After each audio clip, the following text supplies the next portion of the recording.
ओम साई राम।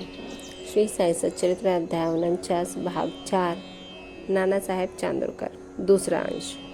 बाबा ने नाना साहब को समझाया कि इंद्रियों को अपना कार्य करने दें। यदि हमारे मन में कोई विचार नहीं है तो हमें किसी से भी भयभीत होने की आवश्यकता नहीं। नेत्रों को अपना कार्य करने दें। ये बात श्यामा को समझ में ना आई, इसलिए नाना साहब चांदोरकर ने उन्हें विस्तार पूर्वक इस प्रकार समझाया। हमारा मन स्वभावतः ही चंचल है, पर हमें उसे लंपट नहीं होने देना चाहिए। इंद्रियां चाहे भले ही चंचल हो जाएं, परंतु हमें अपने मन पर पूर्ण नियंत्रण रखकर उसे अशांत नहीं होने देना चाहिए। इंद्रियां तो अपने विषय पदार्थों के लिए सदैव चेष्टा ही किया करती हैं, पर हमें उनके वशीभूत होकर उनके इच्छित पदार्थों के समीप नहीं जाना चाहिए।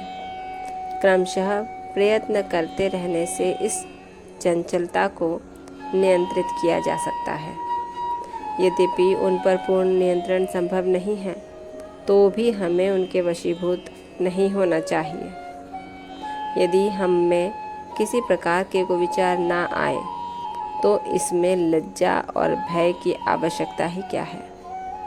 यदि मन को निरीक्ष बनाकर ईश्वर के सौंदर्य को निहारो, तो इंद्रियां सहज और स्वाभाविक रूप से अपने वश में आ जाएंगी और विषयानंद लेते समय भी तुम्हें ईश्वर की स्मृति बनी रहेगी।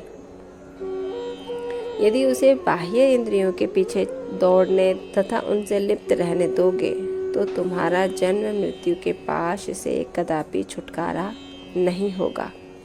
विषय पदार्थ इंद्रियों को सदा पथ भ्रष्ट करने वाले होते हैं। अतएव हमें विवेक को सारथी बनाकर मन की लगाम अपने हाथ में लेकर इंद्रियों को विषय पदार्थों की ओर से जाने से रोक लेना चाहिए।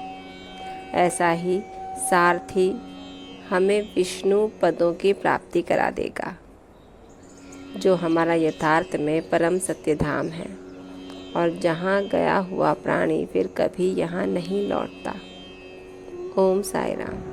श्री सद्गुरु साईनाथ अर्पणमस्तु। शुभम भवतु।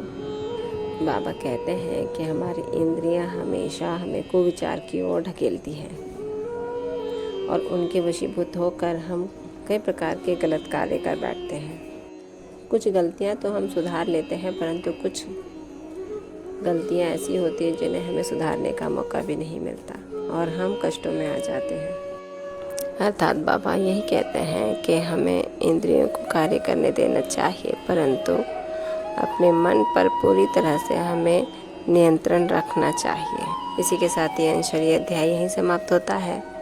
कल अगला अध्याय 50 का शुभारंभ करेंगे प्रस्तावना के साथ। तब तक ओम साई राम।